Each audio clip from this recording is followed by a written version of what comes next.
Nagaan waaqayyo isiniif haa ta'u hordoftooti miidiyaa kanaa miidiyaa mo'aa show warri dhaggeeffattan warri ilaaltan hundumti keessanii torbee darbe akkuma dargaggoo keenya wajjin turre har'as kutaa lammaffaasaa qabadhee dhiyaadheera dargaggoo cimaa beekaa akka yeroo darbe irraa waan baay'ee hubattan abdii guutuun qaba.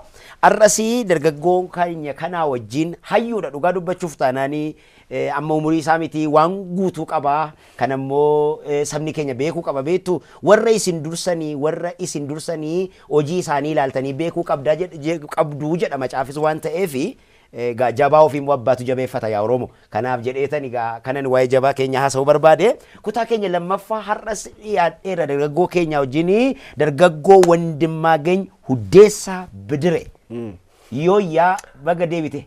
Yooyyaa atillee sagantaa bareedaa akkasii irratti naaf yeroo keetiif televezyiinii baay'ee jaalladhu televezyiinii mo'aa irratti mo'aa show irratti dhiyaachuun na gammachiisa horii bulle. Okay, thank you. Ulfaadhu akkuma kaasuu fi yaadu wanta tokkoon qaba yeroo darbe jecha tokko naan jettee turte wangeela lallabuudhaaf yeroo deemtu dhimma wangeela sanaa ibsuudhaaf malee eenyummaa kee nama sana irratti fe'uuf deemta miti. Kana yeroo jedhu waa'een eenyummaanii fi waa'een wangeelaa kuni amma qabatama haala siyaasa biyya keenya keessa jirutti jeeqamaadha wal makaadha. Al tokko tokko beektaa nan yaadani waan waaqayyo afaan Amaariffaa malee hin dhageenye faasee hin yaadan ture. Akkas tarii anatu sirrii miti beektaa sirrii miti akkasitti yaadu koo maaliif baadiyyaa keessallee waggaa deemani amma tajaajiltoonni konfereensii gurguddaan deemumi konfereensii gurguddaa kanarratti nama afaan Amaariffaa haasa'utu dhufa achi immoo saba kanaaf hin hiikama amma hiikamuu isaarraan dhiibbaas hin qabu mormiis hin qabu namni kamiyyuu afaan barbaade haasa'uu danda'a. Garuu anaaf hootii guddaan sababiinsa sirka dargaggootu jira. Dargaggoon kun immoo sirraati maal barachuu qaba amma Wandimmaageny afaan Oromoos shaarpii haasa'a Amaariffas Ingiliffas hin danda'a. Kana sadanuu ittiin fayyadamuu danda'a rakkoo afaanii hin qabu obboleessi keenya kun. Baay'ee miti. Yose maali yoo mate iyyuu itti makaama inaa garuu kana sogditti qabna garuu waa'een eenyummaa kana waa'een amantii kana sirriitti ibsamuu qaba maal ta'uu qaba jettee yaadame. Egaa waa'een eenyummaa kuni akkuma kutaa tokkoffaa keessatti kaasneetti haasofne eenyummaa qabna nuti waaqayyo yoo Oromoo godhee gara laf kanaa si fidu gaafa Sidaama godhee gaafa Tigree godhee gaafa Amaara godhee gaafa saba garagaraa godhee si fidu inni dogoggoran qabu waaqayyo beekadha maaf Oromoo ta'ee jettee qaana'uus hin qabdu an Oromoodha jettee sumna ol boonuu hin qabdu kan itti boonuu qabnu kan Kiristoos ta'uu keenyaan jireenya bara baraa argachuu keenyaan kanaafuu anamma akka nama tokkootti Oromoo ta'uu keetti waan tokko nan qaanessu na gammachiisa garuu ittiin boonuus immoo hin qabu maaliif yoo itti boonuutti deemte wangeelaan kontiraadirikti godha. Maaliif jennaan kan hirkatu eenyutu hirkatu waaqayyotti kan itti hirkachuu qabnu Oromummaa keenyatti eenyummaa keenyatti otoo hin ta'in sagalee waaqayyoo irratti abdiin keenya jiraatan kan bara baraa waaqayyoodha waan ta'eef maaliif Oromummaan as hamma lafa kanarra jiru ati Oromoodha ati Tigreedha ati Sidaama ati Guraagee ati Amaara ati Siltee ati Anyuwaaq ati Nuweer ati Abaluu jenna yoo ol deemne immoo hundumti keenya kan Kiristoos kan gooftaati hamma lafa kana jiru kun jira kana mormachuu kana dhiisuu hin dandeenyu. Alakki aan Oromummaa kun dhiisee kiristaana ta'e jechuun dandeenyu. We are Oromoo. The same time we are Christians. Yaa kanaafuu wanti guddaan kan ta'uu qabu jireenya keenyarra kan calaqqisuu qabu kiristaana ta'uu keenya kan Kiristoos ta'uu keenya foolii Kiristoos qabaachuu mul'achuu qaba inni sun nurraa mul'achuu qaba. Lallaba keenyarra Kiristoostu mul'achuu qaba. Faarfannaa keenyarra Kiristoostu mul'achuu qaba. Malee aadaa mul'achuu qabu. Aadaa keenya keessatti tajaajilamu. Afaan keenyaan tajaajilamu eenyummaa keenyaan tajaajilamu garuu aadaa keenyaan yoo tajaajilu miinsidha indii miti kaayoon keenya guddaan dhalootatti Oromummaa agarsiisuu ta'uu qabu dhalootatti kan agarsiisuu qabnu Kiristoos because kan nuuf jedhee gara laf kanaa dhufe fannifamee du'ee dhiiga jigsee du'aa ka'ee jireenya bara baraa nuuf kenne Kiristoosidha. Kanaafuu nuti aadaa keenya keessatti duramma hin dhoowwama miti dur uffata aadaa yoo uffattee deemte namni waan biraas hin jedhe Oromofoobiyaan jenne sun jirti waan ta'eef amma rukutamaa jirti barumsaanis kadhannaadhaanis ilaalchi nama bal'achaa jira garuu ammayyuu rakkinatu jira uffata aadaa keetiin yoo uffattee tajaajilte maal rakkoonsa an tajaajileen amma yeroo tokko haadha manaa koo wajjin deemnee godina Gujii Baanaa Uraagaa magaalaa Haroo waldaatti guddadhe waldaa makaaniisus daandeetti an uffata bagadaa kana uffata aadaa kana uffata abbootiin gadaa uffatan kun jira miti uffata aadaa kana uffata aadaa Oromoo kana uffadhe Isteejii yaabee isaan lallabe. Haati manaa kos uffata aadaa Oromoo Gujii uffattee bareedde. Isheen Wallaggaa taatus uffata Wallaggaa sin uffanna. Kan Gujii sin uffanna. We are one. Egaa kaabaaf kibbaa lixa baha Waaqayyo walitti nu fide. Isin saba bal'aadha nuun jedhe. Uffata aadaatiin deemnee isheenis kadhatte anis nan lallabe nan barsiise. Sanuma keessa ilaalcha dogoggoraa sammuu namootaa keessa jiru baasta. Baasta. Because aadaa keenyaan, eenyummaa keenyaan, afaan keenyaan hin tajaajilla. Kaayoon keenya afaan keenya namarratti fe'uu miti. Aadaa keenya namarratti fe'uu miti. Hagite wanti nuti goonumaa inni Yesus Kristos gooftaan keenya fayyisaan keenya aadaa Yihuudootaa keessatti dhalate garuu aadaa Yihuudummaa sana hin lallabne jireenya bara baraa mootummaa isa olii sana lallabe. Aadaa kam keessatti aadaa Yihuudii keessatti dhalate aadaa Yihuudii keessatti guddate aadaa Yihuudii san keessatti jiraatee barsiisee hordoftoota immoo warra 12 achumaa waamee ergama guddaatti kennee deeme. Jalqaba hamma dhumaa jireenya isaas jireenya ergamootaas yoo laalle it's all about Jesus. Waa'ima gooftaatu waa'ima mootummaa Waaqayyooti. Kanaafuu nutis kan gochuu qabnu tajaajiltoonni faarfattoonni warra waldaa kiristaanaa keessatti dhaloota dura dhaabanne kan dhalootatti agarsiisuu qabnu Kiristoosidha. Aadaa keenyaan, afaan keenyaan, eenyummaa keenyaan. Warra afaan keenya hin beekne immoo afaan isaanii galuun uffata aadaa isaanii uffanne. Nama faarfattoonni keenya afaan Oromoo qofaan akka faarsan hin barbaadu. Iskooppiin isaanii bal'achuu qaba. Nuti Oromoo qofaaf, Oromoo duwwaaf waamamne miti. Oromiyaa qofaaf waamamne miti. Itoophiyaatu nu eega. Afrikaa bahaatu nu eega. Afrikaa guddaa, kontinentii guddaa kanatu nu eega. Ludovic Kiraaf kanuma jedhee miti Waaqayyo jedhe mishinariin sun gaafa as dhufu biyya Jarmanii irraa. Waaqayyo uummata bal'aa saba Oromoo kana naaf kenni. Yoo ati saba kana naaf kennite Afrikaan giddu galeessi kan koo taa'e. Maaf uummati kun bal'aadha. Uummati kun qabeenya qaba, humna qaba, dandeettii qaba. Uummati kun yoo wangeelaan bira ga'ame Afrikaa waliin ga'uu danda'a kan jedhe. Kaayoo isaanii sana fiixaan baasuudhaaf nuti afaan Oromootiinis Tigriffaanis, Amaariffaanis, Ingiliffaanis, Ispaanishaanis, Chaayinaa baay'eetu biyya keenya dhufaadha. Afaan Chaayinaatiinis barsiisuu qabna. Waldaan isaanii dhaabbachuu malee. Kaayoon keenya wangeela erga ta'e iskooppiin keenya international ta'uu qaba. Amma akka xiyyeettetti dhuguma waa'ee faarfannaadha waan wal qabatu waan ijoolleen keenya hojjetan argitee beeytaame sirriitti ilaalta. Ijoolleen keenya populaarii ta'anii warri public figure ta'an kuni afaan Amaariffaa akka isaan itti faarfatan argite. Afaan Oromiffaa kanuma isaaniiti. Ijoollee aykanii jiru warroota jajjaboo ta'an. Mee fakkeenyaaf mee amma waa'ee gara afaanii kana barachuu sammuun isaanii bal'achuu qaba isa jette baay'een itti amanaan. Sababiin isaa nuyi daangeffamoo miti. Bal'ina eenyummaa keessa keenya jiru mul'isuu kan nuyi dandeenyu waan afaan namni sun beekuu yoo dandeenyedha. Amma fakkeenyaaf yeroo dheeraa kan wanti nurratti hojjetamaa ture biyya keenya irratti ispeeshaalii Oromooni akkan of hin taane akkan afaan isaan bal'ifne gochuu fi barruulee adda addaallee yookiin immoo argiteetta miidiyaamti garaagaraallee amma fudhattee miidiyaan parsantiin 85 ol afaan Amaariffaa fayyadama. Afaan Amaariffaadhaanidha seenaan kan bade. Seenaan kan bade yeroo isin jedhu seenaan hatamee fakkeenyaaf amman Eurooppii dhaqeen ture biyya tokkotti maaliin argite? Itoophiyaa jedhaniitu daawwachiisu iddoo tokko dhaqee arge. Itoophiyaa means jedhanii Laallibalaa fi Aksum generaalii Itoophiyaa means this jedhanii barsiisu. አይደለም እንጂ ሚቲንግ ጀት ከነ ቆፈ ኢትዮጵያን አናፊ ሶፉ መርዝ ጅራን ጀደ ኢትዮጵያን አናፊ አባንጂ ፋርዝ ጅራን ጀደ ሶ ኢትዮጵያን አናፊ ኩምሳ ሞሮዳ ገሩ ወጎት ጃራ ቶኮ ኦሊፊ ኢትዮጵያ ጀቹን ወያ ኢሳ አሩንጋዴ ቢጫ ቀይ ከነ ዱዋቹ ኢሰት ከካኒ ኢትዮጵያ ጀቹን ከነደን ኢዮን ጀደ አባዴ ነመሰ ነገሰ ኢዮ ኢትዮጵያን ከነ ሚዳናፊ ጀደ ኢትዮጵዩማ ናፊ kumsa moroda qaban jedhen meere kumsa moroda sofu marin qaban jedhen amalle abba birri dibbarratti baasani Dr. Abiy bae thank you dhuga bae namatti tola abba dibbarra jira sofu mar garu kanan duran turre akkuma kana waa'ee wangeelaa kunis gaafa dhufe afaanuma tokkichaan dhufeetu wanta Waaqayyo isa maleen dhageenyetti yaada sabi keenya amma immoo gaafati lakki ana afaan Oromoodhaan hin barsiisa afaan Oromoodhaan hin dubbadha gaafati jettu immoo zaranyaa sin jedhu jecha kana sin jedhanii beekanii laata hin jedhanii amma zaranyaa nu ikalee jedhu yoo ta'e amma fakkeenyaaf tajaajilaan tokko yoo dhugaa barreesse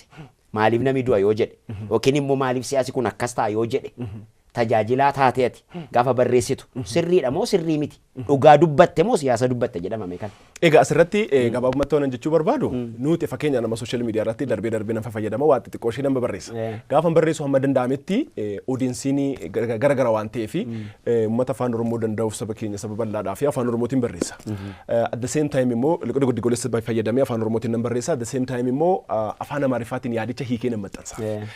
Waan immoo murteessaa waan wangeelaa ta'e xiqqoo meeshaa itti dabalee afaan afaan ingiliziitiin achi kaa'a. Kunimmoo maa inni kaayyoon keenya afaan isaan dhaga'aniin wangeela isaan biraan ga'uudha. Waan ta'eef jechuudha. Kanaaf achirratti wanti of eeggannaan godhamuu qabu rakkinni ilaalchaa jira. Because kana dura wanti hojjetamaa ture. Wanti saba kana irratti hojjetamaa ture. Akkuma duraan kaasnee saba kana maqaa balleessuu, saba kana xureessuu, saba kana maqaan taane kennuu, eenyummaan taane kennuu kan jedhu sun jira waan ta'eef amma wanti nuti irratti xiyyeeffachuu qabnu akka nama tokkootti kanan jechuu barbaadu ishee sana kamitti haxoofnee eenyummaa keenya isa dhugaa Oromoon jaalala saba jaalalaati hundumaa jaalata hundumaa hammata amma maqaan kalchara namti guddifachaa jennu kun asii dhufee miti fuudhee guddifataa in gargaara jechuudha narraa baay'ee siin jedhu sisimata eenyummaa kee wajjin sisimata si jaalata saba jaalalaati deemtee bishaayyuu gaafatti aannan sii kenna akka gaariitti sisimata inni kun kalchariin kun ammayyuu baadiyyaa keessa jira because baadiyyaa keessa deemnee yoo tajaajilu torbanuma darbe kana baadiyyaadha dhufe akkuma kana godhu aannan sitti kennanii cuukkoo fidanii sitti kennanii marqa sitti kennanii walirraa fuudhaa dhugda jaalalaan tokkummaadhaan atakkasiin kun hin jiru jaalalli suni ammas mul'achuu qaba maqaan hin taane nuuf kenname suni haqamuu qaba akkamitti hojiidhaan isa kana immoo akkamiin sirreessinaa ilaalcha akkasii akkamiin sirreessinaa jennaani humnaan miti jaalalaan itti siqne afaan Oromoo afaan miidiyaa garagaraa akka ta'u miidiyaatti dhufuu qaba miidiyaan mo'aa deeggaramuu qaba miidiyaan afaan Oromootiin hojjetu deeggaramuu qaba because amma duraan kaasteetta % 85 ol jettee jirta dhugaadha nummoo kan isaanii nu fayyadeera irraa fayyadamneerra thank you jenna isaaf at the same time immoo keenya because isaan dhufanii akka keenya hojjetan hin eegnu gaaf tokko na yaadadha yeroo pirezidaantii turanii obbo Lammaa Magarsaa gaaffii gaafataman warra ogeessota diinagdee because an background economics qaban ta'e waamame achi sagantaa sana irratti hirmaadhi ture asii Elilli International Hotel irratti hin gaafataman qabeenya baay'eetu Oromiyaa keessa jira garuu maqaa Oromoon qabu jedhaman maa inni maaf ta'a kun mootummaan maaf kanarratti hin hojjenneedhan Oromiyaa keessatti oomishama garuu maqaa Oromoon qabu maaliif jennaan deebiin obbo Lammaan deebisan baay'ee natti tole maal jedhaniinaan isaan dhufanii hojjechuudhaaf mirga guutuu qabu dhowwuu hin dandeenyu maqaa barbaadan maqaa isaaniif ta'u moggaafachuu danda'u kana moggaasaa kana moggaasina jechuu hin dandeenyu garuu kan nu gochuu dandeenyu ofii keenyaatti seennee ofii keenya maqaa keenyatti moggaafannee ofii keenya hojjechuu qabna natti tole ofii keenyaa seennee kanaafuu isaan hojjechuudhaaf mirga guutuu qabu waan itti tole hojjetu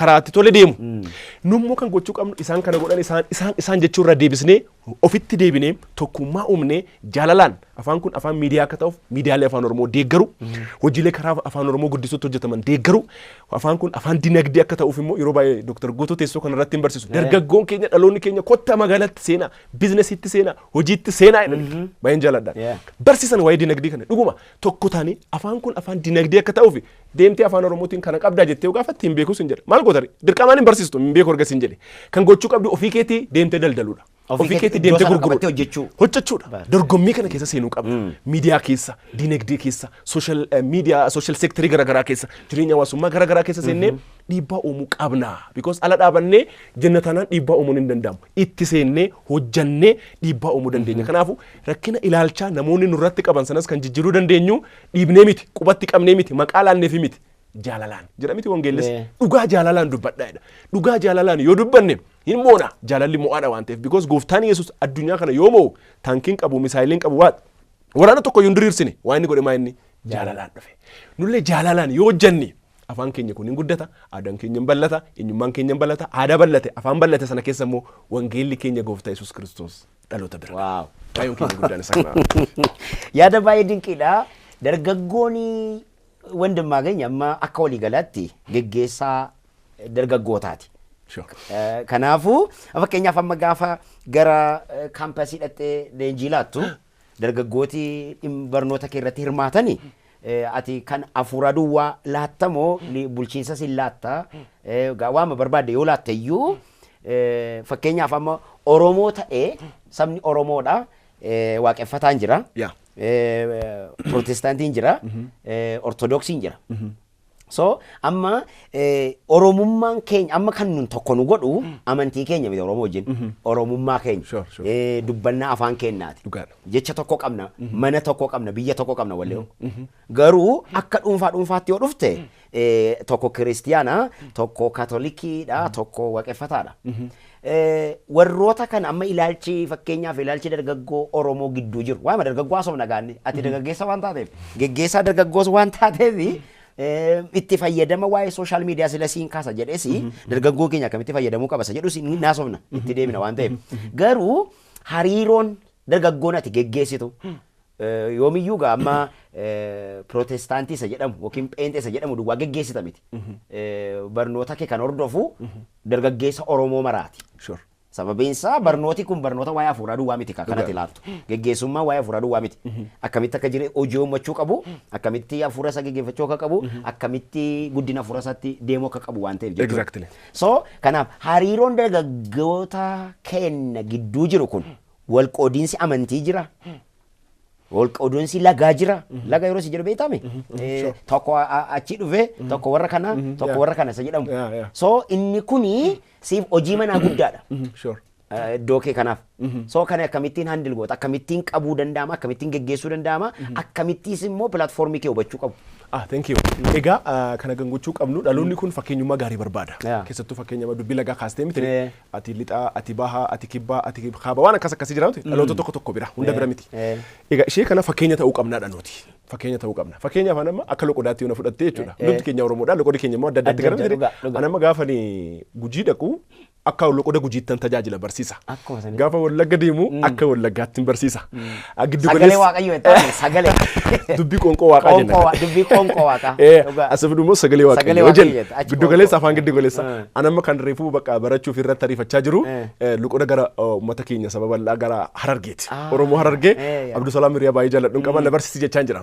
Isaan asii dafinoo jedhamu nu achi wiixata jennu asii hojja duree jedhamu giddu galeessatti achi immoo isniina jedhu. Kanaafuu ishee kana barachuu dhafa yaalaa jira. Kanaafuu nuti sammuu keenya bal'isnee tokkummaa keenya dubbii aadaa akkasii keessa ilaalcha akkasii keessa ba'uu qabna. Ana yeroo fudhattee kibba Oromiyaarraa dhufe. Saba kibba Oromiyaarraa Gujii Oromoorraa dhufe Oromoo Gujiirraa dhufe haati warraa kun immoo Oromoo Wallaggaati. Baay'ee jaalladha.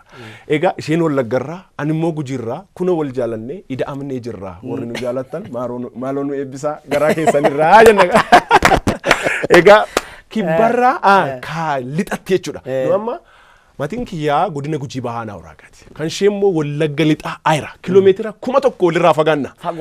Waaqayyo jennaan immoo kiiloomeetirri 1000 sun immoo zeeroo ta'e. Hin danda'ama jechuudha. Kanaafuu sammuun keenya akkas bal'ateennaani lixa jechuun hin jiru, kibba jechuun hin jiru, baha jechuun hin jiru, lixa jechuun hin jiru, kaaba jechuun hin jiru, tokkummaa uumuu qabna nuti. Isa kanaaf immoo keessattuu dhaloonni fuuldura jiru kun immoo warra dudduubaa dhufuuf immoo tokkummaa afaan qofaan miti dubbachuun salphaadha ittiin jiraachuu because ittiin jiraattee agarsiisu waliin hojjechuu waliin guddachuu waliin jiraanna waliif jiraanna jechuu qabna jechuudha ishii kana irratti hojjechuun baay'ee barbaachisaadha fakkeenyummaa gaarii barbaachisa amma orma yeroon siin jedhu warri foobiyaa Oromoo qabani at the general Oromoo jedhama malee Oromoo kutaadhaan hin qoodan jarri garuu istirateejii yoo baasanii tokkummaa keenya diiguu barbaadu fakkeenyaaf amma Oromoo Wallaggaa jedhu Oromoo Booranaa jedhu amma waggoota 3-4 darbanii fi Wallagga Boorana jedhaniiti gaa kan irratti ulee kaasa turan warri Oromoo foobiyaa kun afaan Oromoo foobiyaa qaban kuni generally Oromoo ma jedhanii masi dha'u malee Oromoo Arsii Baalee siin hin jedhanu garuu dhaabbatni nuyi hooggannu keessa immoo yookiin immoo amma isa darbee fi naasofnu amma nuyi wanti darbee ganna darbee mana ni ijaaramu amma humni haaraanis mul'ati haaraanis fuuldura jira saba keenyaaf bariin haaraas fuuldura jira dargaggoo humni ho'aa nuyi qabnu biyya kanaafis siyaasa kanaafis humni nuyi qabnu nu fuuldura jira so wantoota akkasii kana balleessuu irratti angama hojjetamaa jira isa jedhutti deebita maaltu hojjetamuu qabu isa jedhutti deebita garuu kaayyoon sagantaa kanaa inni guddaan qalbii namaa banuudha ija namaa banuudha mire akkuma maqaa isaa dhaloota mo'ichaa oomishuudha mo'ataa kan ta'u immoo hirree miti sammuudha ilaalcha mo'ataa qalbii mo'ataa qalbii baname qabaachuu qabna egaa tole amma akkuma ati ibsitee egaa wanti guddaa sirraa eegamu wanti hojjechuu qabnu isa darbe isa fuulduraa keenyaatti kanaafi dargaggoon sirka jiru kun immoo dargaggoo Oromoo hundumaa duwwaa miti dargaggoon afaan saba biraallee jira sababii isaa fakkeenyummaadhaan sirreessinaa jettee ture fakkeenyummaa kanatti sirreessuudhaaf ammuma siif akka ka'umsaatti yaadee dubbadhaa jira si galee akka ka'umsa jechuun waan isa kaleessa hojjette barreessite miti amma ganaa waan baay'ee barreessita amma waan baay'ee kalaqta amma waan baay'ee bulchiinsa haaraa oomishuu dandeessa jedheetan amana kanatti sirraa eegna so amma gaa kanaafi Oromoon tokkummaa Oromoo irratti hojjechamuudhaaf waa'ee lagaa waa'ee amantaa baga kun amma hootishuudha waa'ee lagaa waa'ee amantaadha Kanaafi Oromoon ati geggeessitu dargaggeessi kun immoo ilaalcha kana akkamittiin fayyee ittiin jiraachuu qaba. Akkuma duraan sii kaase fakkeenya ta'uu qabnaa kan jiru because dubbii sagalee Waaqayyootiin wal qabsiisnee dubbanna waan ta'eef Ximootos isa jalqabaa boqonnaa isaa 4 lakkoofsa 11-12 ati garuudhaan Phaawulos ilma isaa Hafuuraatiin dubbii afaan keetiinidha. Jireenyaan jedha, jaalalaan jedha, amantiidhaan jedha, qulqullummaatti jiraachuudhaan of qabuudhaan fakkeenya ta'edha. Waaqayyo dhaloota akkamii barbaada jennaan dhaloota fakkeenya ta'uu barbaada. Nummoo kan gochuu qabnu karaa hundumaatti ilaalcha dogoggoraa, ilaalcha faallaa sagalee Waaqayyoo, ilaalcha tokkummaa saba keenyaa diiguuf jiru kana fakkeenya taanee dura dhaabannee kaasuu qabna dhaloota dura. Ni danda'ama hafuurri jedhu kun because dhaloota Mo'a TV for victorious life jedhame tere victorious life yookaan immoo jireenya mo'ichaa sana dhaloota akka qabaatuu fi nuti hafuura mo'ichaatiin dursine hafuura tokkummaatiin dursine hafuura jaalalaatiin dursine argamuu qabna. Maaliif jennaan dhaloonni haasaa keenya qofaa laaluu qabu dhaggeeffachuu qabu jireenya keenya laaluu qaba. Hundummaa keenya maal fakkaata jireenyi isaa haati manaa isaa maal fakkaatti gaa'elli isaa maal fakkaata tajaajilli isaa maal fakkaata dudduuba keenya kan hundumaa beekee nu duukaa jira dhalooti kun waan ta'eef as much as possible nuti warri fuuldura jiru kun fakkeenya taanee deemuu qabna. Waa'ee tokkummaatiin wal J.K. Rowling yeroo tokko akka jette we are strong as we are united as weak as we are divided jette. Yoo tokko taanu humna qabna yoo wal diignu humna dhabna nuti dadhaboo ta'etti yoo wal dhufne humna qabna yoo wal diigne humna dhabna jette. Keessattuu barri 2018 yeroo itti tokkummaan Oromoo cime namni dur Oromummaa isa dhokfates anis Oromoodha jechuu jalqabe namni hundumtuu afaan Oromoo barachuu jalqabe akka 2018 nu deebisi jenna kan isa sana caalus tokkummaa sana nuuf fideena duban deebiin akka nun taane kanaaf tokkummaa keenya irratti hojjechuu qabna. Kun immoo maal barbaadaa jennaan ilaalcha siyaasaatiin tokko ta'uu nurraan eeggamu. Ati ilaalcha siyaasaa mataa kee qabdaa anis ilaalcha siyaasaa mataa koo qaba ati amantaan kee amantaan kan biraa jiraachuu mala garuu akka walii galaatti tokkummaadhaan waliin jiraachuu waljin jiraachuu akka warri ubuntu jedhan sana I am because we are jedhu mitire an kan jiruuf nuti waan jiraanne ilaalcha warra Afrikaa ilaalcha warra ubuntu sana kanaaf nuti ilaalcha jedhu kun because jechi I jedhu leadership keessatti I is the least important word jedhu but we is the most important word. Kanaaf ana jechuun haafu siyaasa keessa haafu waldaa kiristaanaa keessa haafu ana jechuun of faarsuun haafu nuti jennee tokkummaa irratti waliin hojjechuu waliin guddachuu waliin waliif jiraachuun barbaachisaadha. Wanti lafee duddaa waldaa kiristaanaadhaa jiru immoo ishee jettu kana ishee jenna ishee kana rukutuudha. Isheen kun amma waldaa kiristaanaa Waaqayyo fuulduratti namni sun itti gaafatama because waldaan kiristaanaa I will build my church jedhe gooftaan Yesuus. Waldaa kiristaanaa ko nan dhaabaa jedhe.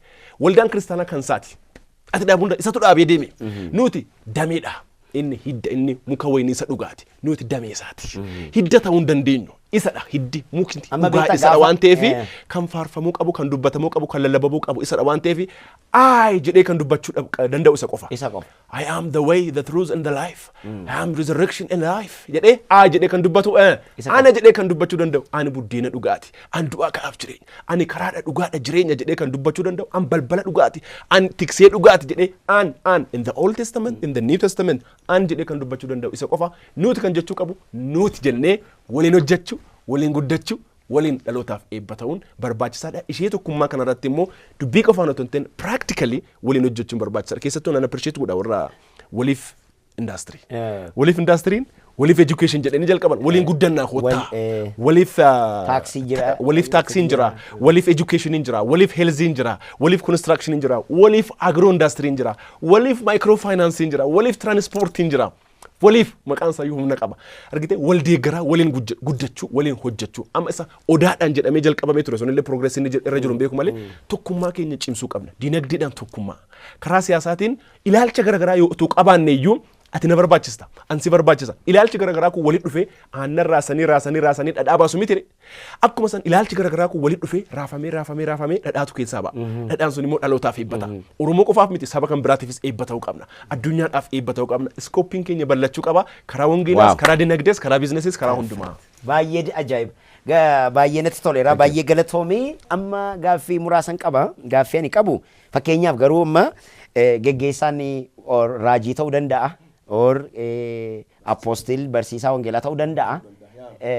Fakkeenyaaf amma utuu amma mootummaa irratti barreesse for example maaliif wanti kuni siyaasi kuni sirrii miti utuu jedhe yookaan immoo fakkeenyaaf maaliif namni kun du'a maaliif akkas ta'a yoo jedhee barreesse yookiin immoo yoo ibsa baase waldaan kiristaanaa amma ammaattillee dhageenyanii waldaan kiristaanaa isa kanatti ganaa komee guddaan qaba beektaan. Because fakkeenyaaf amma waldoonni biraa means ortodoksiin faama like akka kingdamiitti of ilaalu. Si galee gaafa waan tokko ta'uu ibsa baasu. Waldoonni kiristaanaa garuu hin baasan kana. Maal jechuudha? Yeroo isin jedhu yoo tamma atumti amma fuuluma peejii irratti wanti badiin akkasii kun godhamaa jiru kun sirrii miti yoo jette qaamni mootummaa ta'e jirus siyaasatti kun waaf keessaa qabaa sin jedha. Yooti immoo fakkeenyaaf guddina waa'ee mana kitaaba yookiin waama tokko yoo barreessite namichi kun siyaasa isa kana keessa galee sin jedhu. Kanaaf amma namni Waaqayyoo dhugaa dubbachuun isaa siyaasa jedhama moo mee akkam gochuu qabattee laata meeshaa kana gabaabsi naa deebisi. Namni kiristaanaa waldaan kiristaanaa kan gochuu qabdu dhugaa jaalalaan dubbachuudha. Waldaan kiristaanaa dhugaa akkamiin dubbatti jaalalaan dubbatti. Because foundation keenya jaalala. Dhugaa dubbachuu qabdi mootummaattis dhugaa dubbachuu qabdi uummatattis.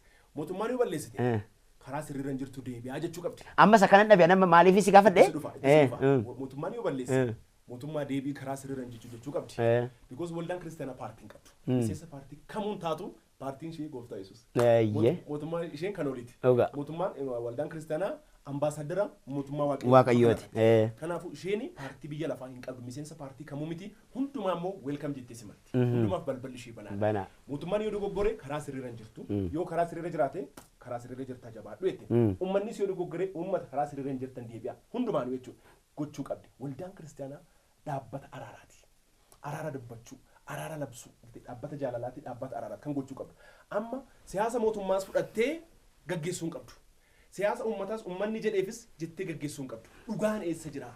Bakka dhugaan jiru jaalalli jira. Bakka dhugaan jiru nagaan jira waan ta'eef dhugaa dubbachuu qabdi. Dhugaa yoo dubbatte uummata biraas dhugaan hin jiraata miti hanqinnis hin jiraata miti isa kana lamaan dubbii sagalee Waaqayyoo dhaabattee qeequu qabdi. Asaa kee dammaan qabee asaa kee amma fakkeenyaaf dhugaa dubbachuu qabdi yoo jette for example sumatu dubbatama fakkeenyaaf sumatu dubbatee sumatu barreessee amma namoonni akkasittiin du'uuni Gujiitti Wallaggatti Booranatti maaliif akkas taatu seeraan to'atamuu qabu yoo jette ammati barreessite qaamni bulchus inni siyaasa jedha. You see amma kana jechuun siyaasa moo dhugaa dubbachuudha mee fakkeenyaaf. Amanni kuni evidensii gahaa wajjin jechuudha. Gahaa wajjin Facebook irratti maxxansuuni maybe bu'aa buusuu danda'a maybe consequence biraas qabaachuu. Waldaan kiristaanaa paartiin qabdu. Paartiin ishee paartii mootummaa Waaqayyooti. Ambaasadara mootummaa Waaqayyooti lafa kanarratti. Kan isheen dubbachuu qabdu jaalala. Kan isheen dubbachuu qabdu araara. Kan isheen dubbachuu qabdu lallabuu qabdu dubbii tokkummaati. Mootummaa bira dhugaan yoo jiraate uummata biraas dhugaan yoo jiraate dhugaa sana dubbatti mootummaa biraas hanqinni yoo jiraate hanqina sana sirreeffadhu jettiin afaan guuttatte dhugaa jaalalaan uummata biraas hanqinni yoo jiraate dhugaa sana hanqina sana sirreeffadhu jettiin mootummaattis uummatattis dhugaa dubbachuu qabdi jaalalaan jechuudha. Kan isheen gochuu qabdu dubbii dhugaa sana irra dhaabattee dubbachuu qabdi. Mootummaa karaa sirriirra hin jirtu deebi wanti kun sirrii miti wanti kun sirrii miti kan akka godhe uummanni illee yoo dogoggore yaada uummataa qofa callisanii fudhan wanti sun dhugaa qaba moo dhugaa hin qabu because miidhama uummataa arguu qabdi yoo namni ajjeefamu arguu qabdi namni du'uu hin qabu namni ajjeefamuu hin qabu namni buqqaa'uu hin qabu namni rakkachuu hin qabu boo'icha uummataa kan argitee dubbachuu qabdi. Kabajamoo lubni guddinaa tumsaafaa kan gochaa turan kanadha. Namoota akkasii waldaa kiristaanaa keessa nu barbaachisa. Namoota ciccimoo akkasii nu barbaachisa. Dhugaa jaalalaan warra dubbatan jechuudha. Amma uummataafis loogoo otoo hin ta'in mootummaafis loogoo otoo hin ta'in dhugaadhaaf loogoo dhugaadhaaf dubbachuu dhugaadhaaf dhugaarra dhaabattee araara labsuu qabdi. Waan gooftaan keenya Yesuus Kiristoos godhe natti tola asirratti. Gooftaan keenya Yesuus Kiristoos Maatiyoosii fi Simoon isa hinaafticha kan jedhamu sana. Simoon inni naaftichi bosona jira. Uummata Yihuudiitiif qabsaa. Bilisummaa ba'uu qabna. Warra Roomaa kana jala bilisummaa we need freedom liberty jedhee hin qabsaa. Bilisummaa barbaan standing isaa kana. Maatiyoos immoo mootummaa garboonfataa warra Roomaatiif gibira guura qaraxa sassaaba. Jarri kun bakka biraatti otoo wal arganii wal dhiisa wal loluudhaa danda'u. Wal miidhuu danda'u. Gooftaan Yesuus garuu akka jedhe dhufee Maatiyoos atis koot. Simoon atis koot. Dhagite waldaan kiristaanaa ati warra bosonaati ati warra mootummaati ati warra abaluuti jettee maqaa namaaf hin laattu. Sun afaan siyaasaati. Afaan siyaasaa afaan waldaa kiristaanaa ta'uun qaba. Isheen akkuma namaatti ilaaluu qabdi. Afaan waldaa kiristaanaa afaan kitaaba qulqulluuti. Afaan gooftaa Yesuus afaan Waaqayyooti. Waaqayyo hundumaa jaalata. Jaalalaan kottu jettee koottaa akkuma bulis keenya Daawit jedhee faarse koottaa akkuma Daawit boruu jedhee faarse koottaa jettee lamaan isaanii walitti fiddee dubbii araaraa dubbii nagaa dubbii moo'ichaa kana lallabuu qabdi kana faarsuu qabdi kana gochuudhaaf immoo isheen dhugaara dhaabattee paartii kamiif otoo loogin hundumaaf balbala bantee kotta waldaan kiristaanaa kan keessan hundumaati jettee dubbii sagalee waaqayyoo dubbii araaraa dubbii nagaa dubbii tokkummaa lallabuu qabdi ergamni keenyas isa kana gooftaan Yesuus kan jedhe warri araara jaallatan warri nagaa jaallatan isaan ijoollee waaqayyoo jedhamu nuti araara nagaa tokkummaa labsuu qabna baay'ee dinqee kana jechuu barbaada. Baay'ee dinqiidha. Mee haa ta'u isa itti baay'ee natti toleera. Odeessiin keenyas sabi keenyas nu batadhee yaada. Mee waa'ee sooshaal miidiyaa fayyadamuu irratti mee xinnoosee maal ta'uu qaba? Fakkeenyaaf amma sooshaal miidiyaan Muhammad dabalatee sooshaal miidiyaa keessa jira. Fi dargaggeessi keenya immoo amma harkarra jira wanti hundinuu. Kanaaf dargaggoon ati of harkaa qabdu kun immoo itti fayyadamsi sooshaal miidiyaa maal ta'uu qaba? Hawaasi Oromoo immoo waa'ee miidiyaa kanaa akkamitti hubachuu qaba? Miidiyaan humna miidiyaan qabu beekamaadha. Exactly. Kanaafuu amma wanta amma dubbatte kun illee kan ittiin bira ga'e miidiyaadhaan. Sure. Utuu amma miidiyaan alaa haasofne gandi tokko waliin geenye waggaa meeqatu garuu daqiiqaa muraasa gidduutti millions no. Garuu kanaafuu thank you Mo'a TV.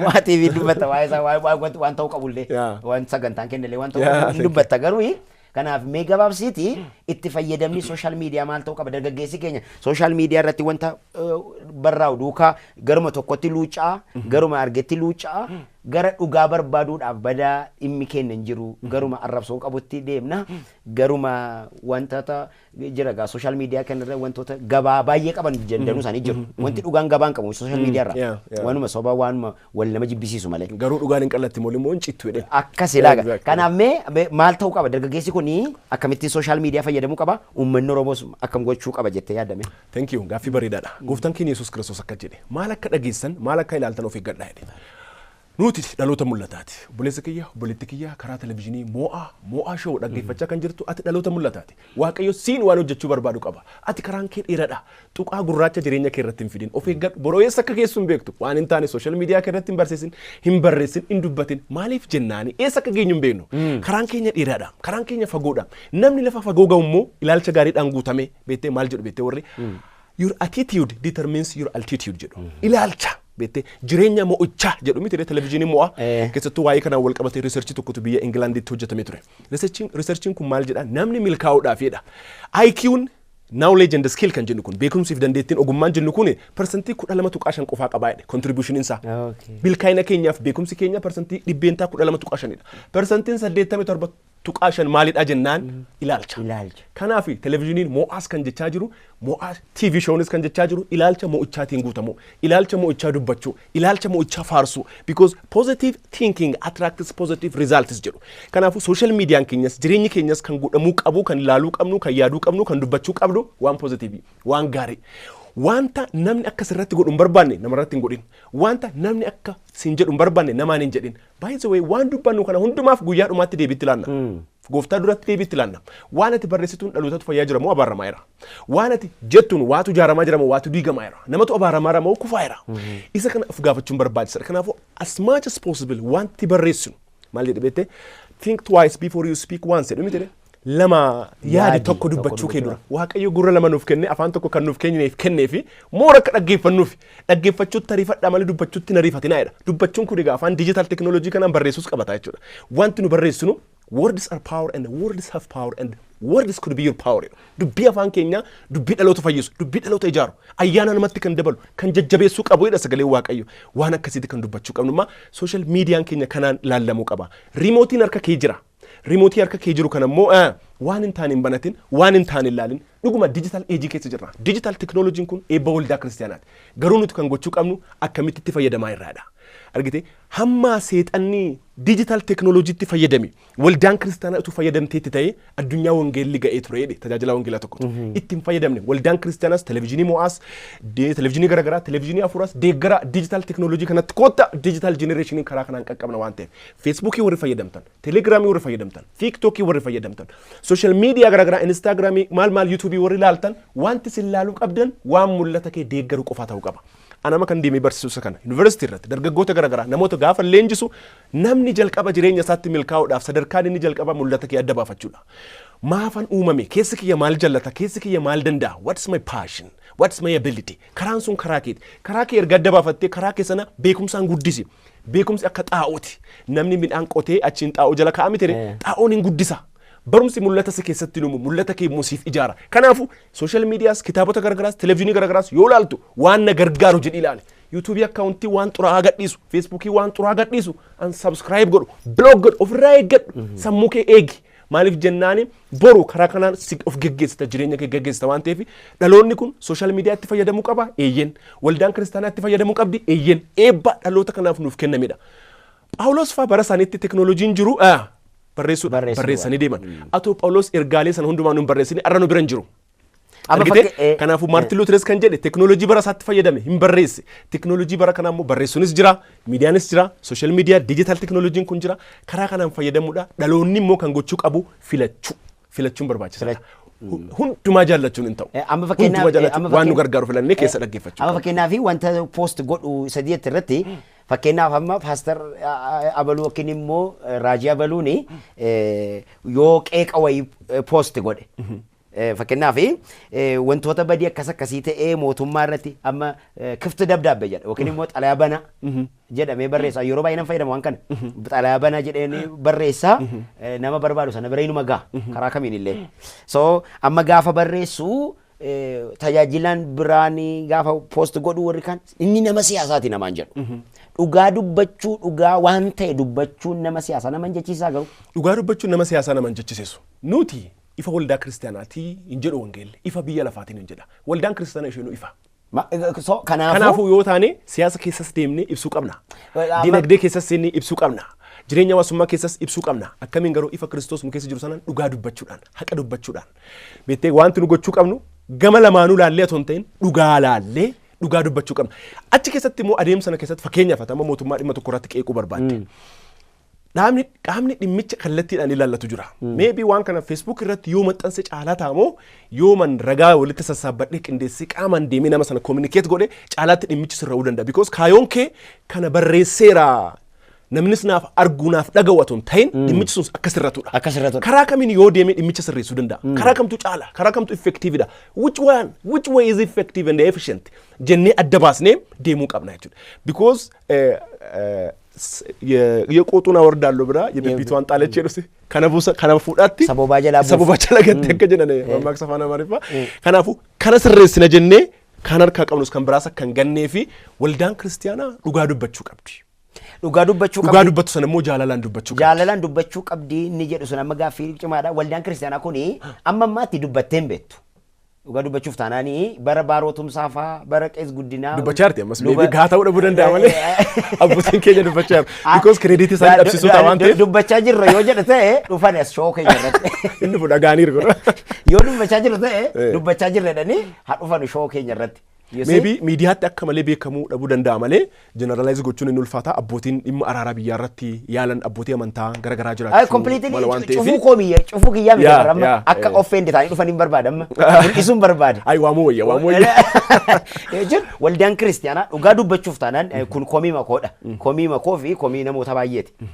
waldaan kiristiyaanaa gaafa waan tokko ta'uu hin dubbattu uummatatti deebitee misi maaliif kana gootu jetti malee garuu mootummaa dura dhaabattee mootummaan kun maaliif kana ta'e ani tarii beektaa tokko maali yaada seete baarotum saafaatu loo intini paaswordii isaa cufee deemees dhugaa jechuun amma seenaan baarotum saafaa fudhatte lubii guddinaatum saafaa fudhatte olessikiidha saanam waa'ee siyaasaasi waa'ee bulchiinsa mana waaqayyoos cimoodha lammanuu karaa lammaniinu waldaan kiristaanaa olessikii ta'uu qabdi jedhee naman dhugaadha dinagdee ammatti fakkeenyaaf dinagdee irratti barsiista mini bulchiinsa irratti barsiista kanaafiyyuu waa'ee fuula irratti barsiista ammatti nama tokko duwwaa miti jechuudha daangeffamaa miti so dhaloonni nama sirraa oomishamu kunis akkasin ta'u daangeffamaan ta'u so kanaafi waldaan kiristaanaa dubbachuu qabdi geggeessitoonni dubbachuu qabu dhugaa arganaasa'u qabu fakkeenyaaf amma wanti kun gaarii hojjete tokkommoo aadaan nuyi qabnu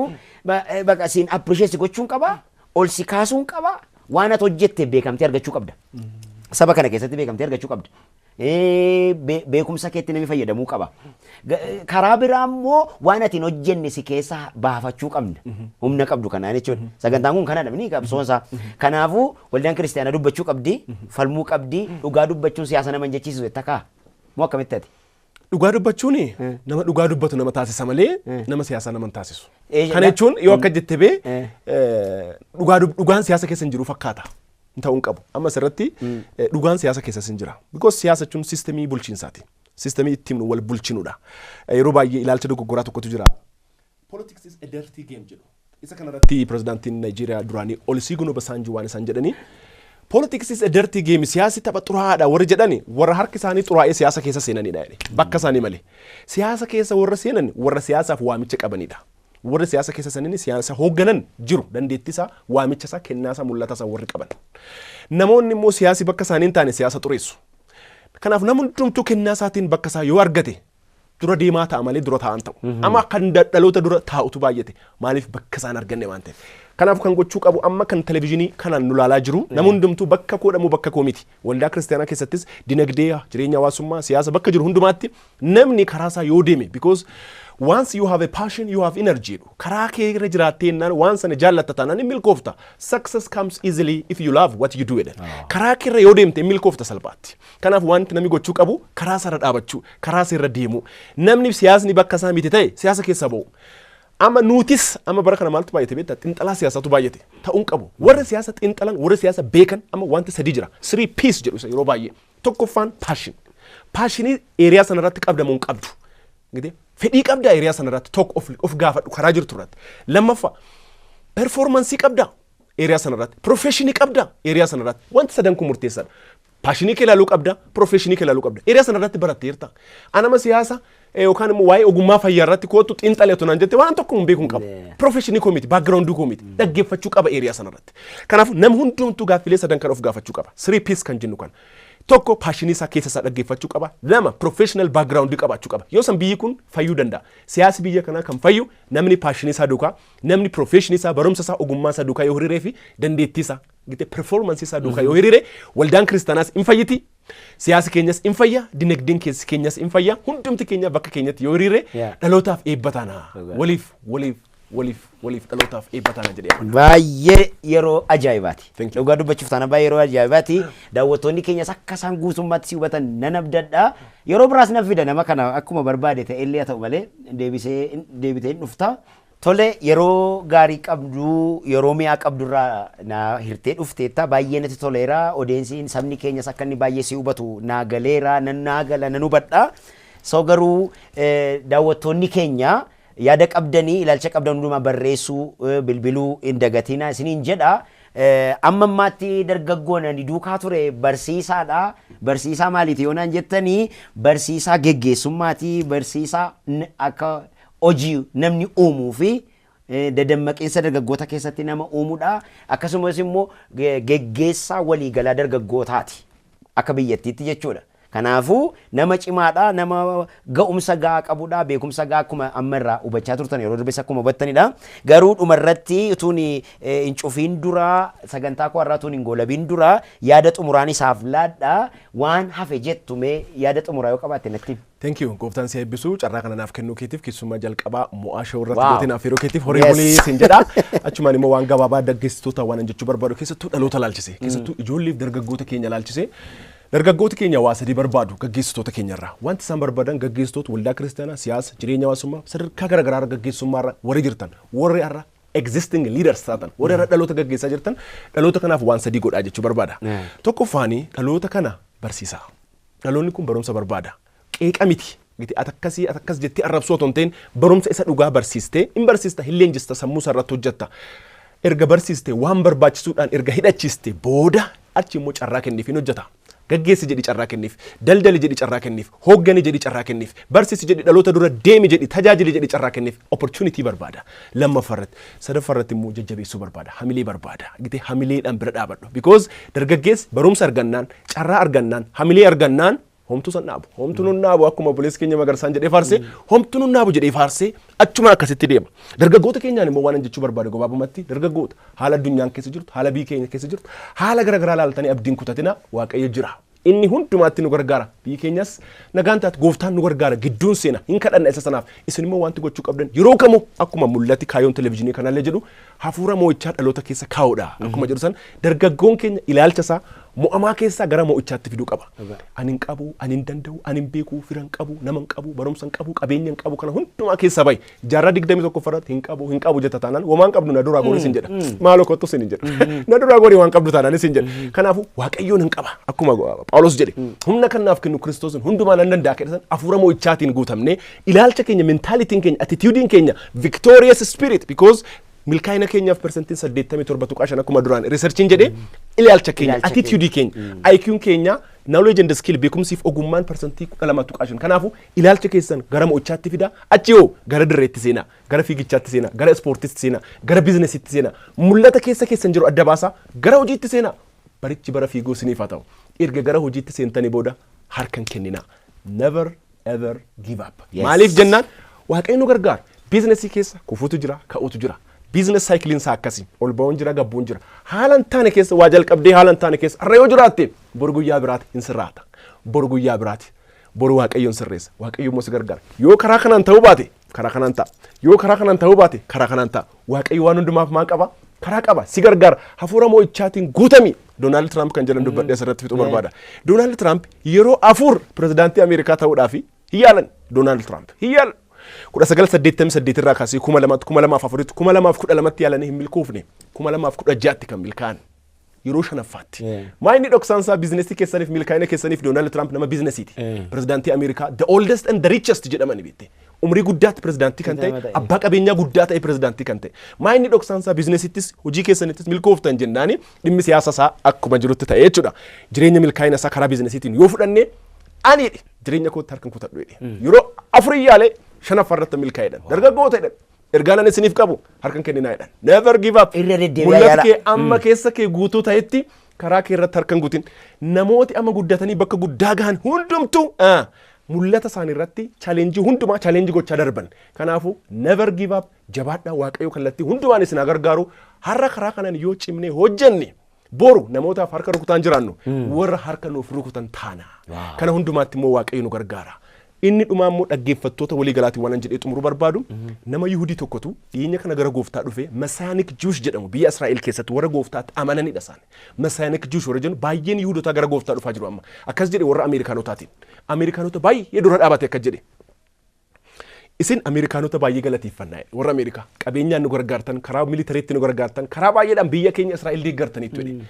but jedhe that is still the lower purpose jedhe inni sun hundumtu ergama isa xiqqaadha jedhe maaliif Kiristoos nutti himtan taanaan akka abbootii keessan duraanii missionarii nuun ergitan taanaan ummanni kun gara Kiristoos akka dhufuuf hin hojjettan taanaan still you are living the lower purpose kaayoo isa xiqqaa jiraachaa jirtu ila qabeenya nu kennitanii doolaara nu kennitanii miiliyoonota miti biiliyoonotaan nu deeggartanii Kiristoos nutti nagarsiistan taanaan kophee gaarii nutti keessanii suufii gaarii nutti keessanii karabaatiif shamizii gaarii nutti keessanii garaa nu qubsitanii gara si'oolitti akka nama oofuuti makiina gaarii nutti bitanii gara si'oolitti akka nama oofuuti kana waan jedheef qaba waan gaggaarii lafa kana irratti hojjetanii milkaa'uu kana baay'ee dubbanneerra hin hojjanna waaqayyo nu eebbisa because nama hojjete waaqayyo nu eebbisa waan ta'eef inni guddaan immoo jireenya isa bara baraati carraa kanaan warra daawwachaa jirtan namni Yesuusin hin qabne jireenya bara baraan qabu Kiristoos fayyisaadha televezyiinii mo'aas kan dubbatu isa kana sagalee waaqayyo yeroo dubbate waa'ee Kiristoos dubbata Kiristoos yoo mana kee seene Kiristoos yoo mana keenya seene Kiristoos yoo biyya kana dhuunfate jireenya keenya yoo dhuunfate biyyi kun nagaa taati